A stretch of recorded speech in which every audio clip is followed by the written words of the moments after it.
Pria ini melempar kaviar bernilai puluhan ribu ke tanah. Lalu keluarkan sekotak ikan haring murah yang sudah difermentasi. Makan dengan nikmat. Setelah makan, dia menyekat tangannya ke setelan desainer. Tapi siapa sangka, belum lama ini dia masih seorang pengembara dengan pakaian compang camping. Dia pukul pria berjas di pinggir jalan dengan batu.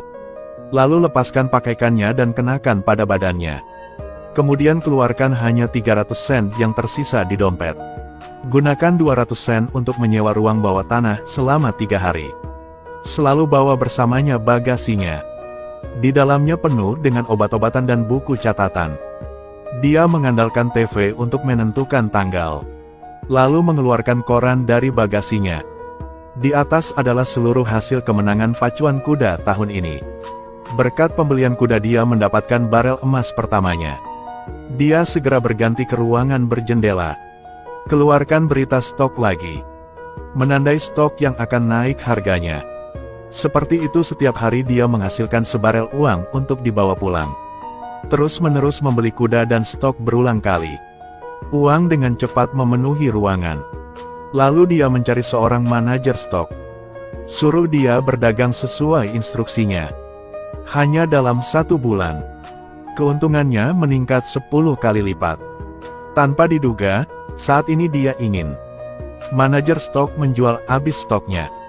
Keesokan paginya, si manajer dimarahi atasannya. Saat ini semua orang melihat ke TV. Ternyata peristiwa tanggal 11 September di Amerika terjadi. Membuat stok global menggila. Kali ini manajernya kebingungan. Malam itu dia meminta manajernya untuk mengatur pertemuan dengan seorang taipan. Keluarkan obatnya. Katanya obat ini bisa menyembuhkan penyakit istrinya. Manajer mengingatkannya bahwa sklerosis lateral amiotrofik tidak ada obatnya. Katanya itu tidak ada sekarang. Tapi hidupnya tidak akan bertahan lama. Tak ada salahnya mencoba. Si taipan tergerak. Jadi dia suntikkan obat ke dalam jarum suntik. Tidak sangka istrinya bangun setelah koma selama beberapa hari. Saat ini sang taipan berkata dia ingin membalas budi. Tapi dia keluarkan sebuah foto. Suruh dia berinvestasi pada orang ini. Aku memberi kamu uang, berinvestasi atas nama kamu. Taipan itu kebingungan setelah mendengar ini. Katanya obat ini hanya aktif untuk 1 bulan. Selama taipan itu mendengarkannya, dia akan terus memberinya obat. Dia tidak punya pilihan selain mendengarkan. Gantinya menjadi pemegang saham terbesar Han Tae-sul. Ternyata dia tahu Han Tae-sul akan ciptakan mesin waktu di masa depan. 20 tahun telah berlalu dalam sekejap mata.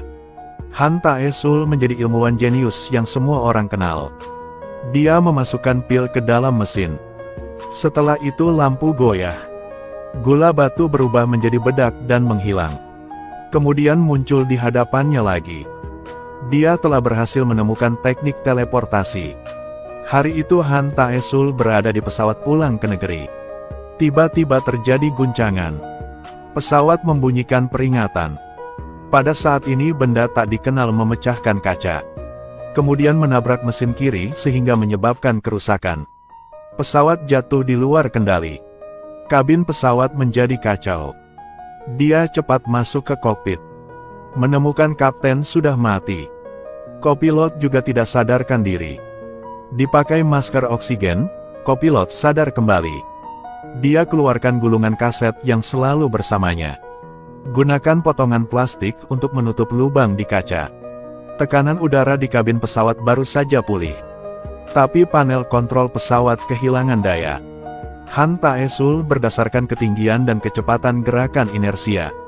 Hitung waktu jatuhnya pesawat ada 3 menit lagi. Untungnya ia jenius dalam bidang mekanik. Dia cabut kabel daya dari server untuk cari tahu. Setelah meneliti, dia bersiap menyambung kabel listrik. Saat ini pesawat berada di langit di atas kota. Saat hendak menabrak gedung, Han Tae-sul telah usai memperbaiki sistem kelistrikan. Membantu pesawat mendarat dengan selamat. Dan dia juga menjadi pahlawan manusia. Para ahli percaya bahwa insiden tersebut disebabkan oleh serangan burung. Tetapi ketika Han Tae-sul pulang, kopilot menghentikannya. Dia terlihat seperti ada yang memukulinya. Katanya bukan burung yang menabrak pesawat hari itu. Lalu mengeluarkan USB dan memberikannya kepada Han Taesul. Beritahunya untuk berhati-hati terhadap orang-orang di departemen masa percobaan. Han Taesul buka video untuk menonton. Melihat pesawat ditabrak koper. Kemudian sesosok tubuh menabrak pesawat. Han Taesul penasaran kenapa ada orang di langit. Jadi perbesar pemandangannya dan perbaiki kualitasnya. Karena diketahui orang tersebut adalah saudara laki-laki Han Tae-san. Tapi kakaknya sudah meninggal beberapa bulan yang lalu. Karena untuk mencari tahu kebenarannya, dia mengandalkan data penerbangan pesawat saat itu. Hitung perkiraan posisi saat bagasi jatuh. Lalu naik mobil sendirian mencarinya. Gunakan mesin untuk menandai lokasi yang dicari sebelumnya. Akhirnya menemukan barang bawaannya di rumput. Dia ingat apa yang pernah dikatakan kakaknya. Kata sandi semuanya adalah hari ulang tahun Han Taesul. Jadi coba masukkan kata sandinya. Benar saja, bagasi sudah dibuka. Di dalamnya terdapat semua peralatan fotografi yang sering digunakan kakaknya. Ada satu kunci dan satu ponsel tersisa. Dia mengisi daya ponsel dan menyalakannya. Ada panggilan telepon datang. Lawan sedang mencari saudaranya. Tapi tak disangka Taesu mengucapkan beberapa patah kata. Orang lain mengenali identitasnya dan menutup telepon. Dia harus pulang ke rumah. Kemudian menemukan bahwa rumahnya dibobol secara ilegal oleh orang lain. Anehnya, tidak ada yang hilang di rumah. Hanya ada satu gambar di dinding yang digantung terbalik. Menurunkannya, dia menemukan ada beberapa huruf besar di dinding. Jangan mencari saudaramu. Jika tidak, kamu akan mati. Di malam hari, dia mengeluarkan kunci dan membuka kunci di mana-mana. Tapi tidak ada apapun. Selanjutnya dia membuka kamera lama kakaknya. Ada juga gulungan film di dalamnya. Jadi dia membawanya untuk dicuci. Diketahui bahwa itu semua adalah foto dari beberapa hari berikutnya. Lebih aneh lagi, ada juga foto pernikahannya. Tapi dia tidak kenal pengantinnya. Pagi-pagi dia berangkat ke rumah duka. Apakah kakaknya belum mati? Gadis itu menahan bau busuk saat mencari benda di mayat. Dia membuka kantong uang dan membuang puluhan ribu uang kertas. Sebaliknya, dia ambil saja beberapa koin. Kemudian dia melihat beberapa mesin cakar hewan tua. Setelah melihat sekeliling tidak ada siapa-siapa, dia ambil pistol dan tembak. Lalu gantung boneka binatang itu di tas. Ini Korea pada tahun 2030. 20 tahun setelah perang nuklir. Kota ini telah menjadi hutan belantara. Dan hari ini adalah ulang tahun Seoha yang ke-30. Tapi dia hanya bisa bercermin dan mengucapkan selamat ulang tahun pada dirinya sendiri. Pergi ke taman yang ditinggalkan untuk bermain sendirian. Saat sedih, dia cari kerangka tampan untuk diajak bicara. Tiba-tiba terdengar suara. Dia segera waspada. Diam-diam dekatinya dan menemukan itu hanyalah seekor kelinci. Dia menelan air liur. Ini adalah hewan liar yang sulit ditemukan di akhir dunia. Tapi dia tidak tahan. Pada saat ini, seekor serigala keluar dari belakang. Angkat kelinci. Seoha dengan menyesal meletakkan senjatanya. Pergi ke toko untuk terus mencari sesuatu. Tapi tetap saja tidak ada. Tiba-tiba sebuah kendaraan lapis baja berhenti di depan pintunya. Di atas ada dua tentara memegang senjata turun. Mereka adalah elemen bersenjata dari Seoul. Metode mereka kejam dan mengelola banyak sumber daya.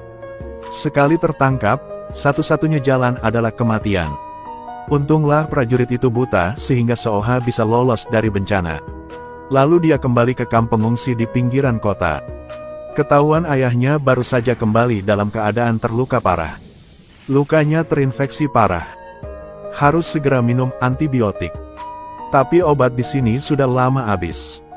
Semua obat telah disita oleh angkatan bersenjata. Jadi Seoha mengemasi perlengkapannya. Abaikan keberatan ayahnya dan pergi ke markas untuk mencuri obat. Seohae melihat pintu besar dijaga ketat. Ada juga tentara yang berpatroli di lantai atas. Tapi dia menemukan ada pipa ventilasi di atap. Lalu bidik dengan benar dan tarik pelatuknya. Dia gunakan katrol untuk memasuki rumah sakit. Merayap ke gudang obat dari saluran ventilasi. Dengan lancar temukan antibiotik. Saat hendak pergi, dia ditemukan oleh tim patroli. COHE memutuskan untuk menembaknya. Saat ini peringatan berbunyi. Sejumlah besar tentara datang. COHE dan mereka saling menembak dengan ganas. Dia beruntung lolos. Tapi saat berlari ke dalam hutan, dia terjatuh ke dalam lubang. Dengan tidak sengaja menghindari tentara yang mengejar. Dia tidak merangkak keluar sampai fajar. Dalam perjalanan pulang, dia menemukan situs kuburan. Tidak sengaja menemukan buku harian. Halaman pertama mencatat ulang tahun COHA. Yang lebih aneh lagi adalah, pemilik buku harian ini adalah dia sendiri. COHE dorong peti mati keluar. Ditemukan 2 kerangka terkubur bersama. Saat dia menyentuh kerangka itu, beberapa adegan tiba-tiba muncul di pikirannya.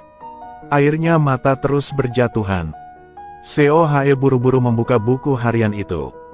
Di atas tertulis bahwa jika dia menggunakan mesin waktu untuk kembali ke masa lalu, menyelamatkan Han Taesul, itu dapat mencegah pecahnya perang. Pada titik ini sebuah foto terjatuh.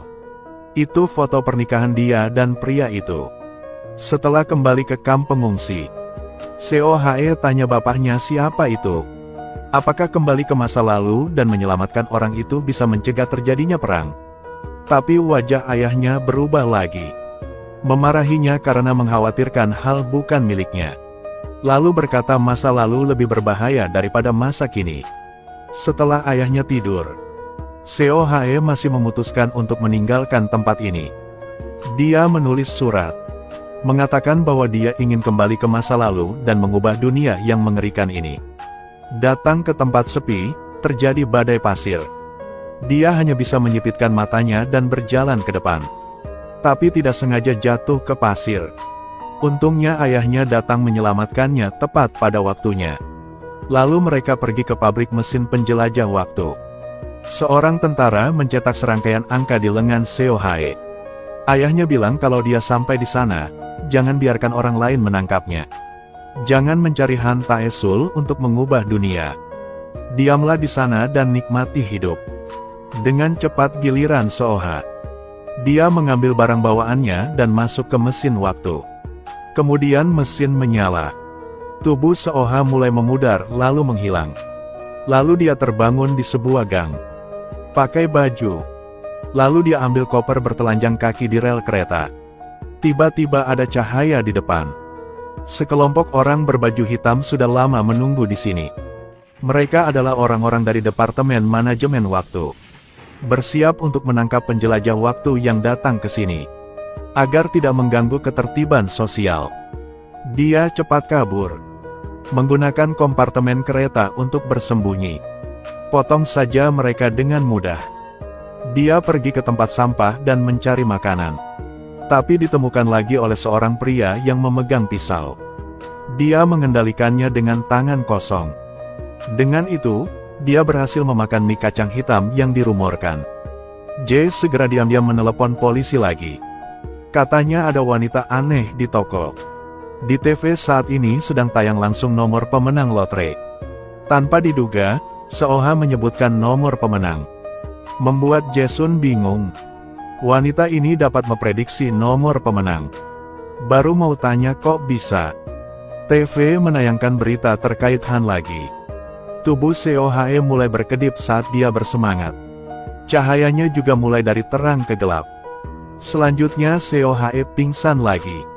Saat dia bangun, dia ada di tempat tidur Jason. Ketika dia melihatnya, dia mengambil panahnya dan bersiap menyerang. Melihatnya tidak punya niat buruk, dia membuka kopernya. Mengetahui ada item yang cukup di dalam, dia merasa lega. Dengan sepenuh hati sambut COHA. Sebenarnya dia ingin meminta nomor pemenang berikutnya. Tapi COHA menyarankan pergi ke Busan untuk menemukannya terlebih dahulu. Jason langsung setuju. Sebelum pergi, COHA dengan hati-hati membuka pintu untuk melihat apa yang ada di luar.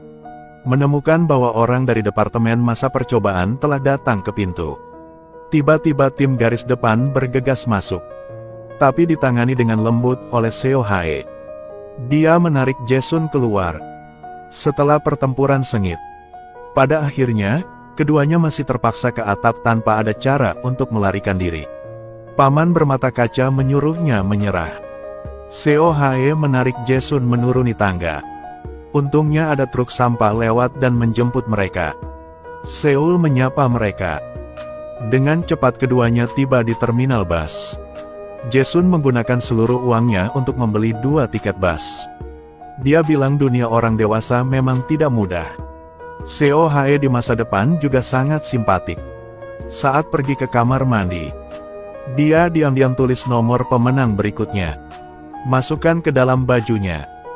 Dia pergi ke stasiun sendirian. Kemudian tidak sengaja menemukan bahwa dia telah mencari sejak lama. Saat kembali, dia menemukan dewa kekayaan telah melarikan diri. Dia dengan cepat mencari kemana-mana. Dan pikir dia telah ditipu.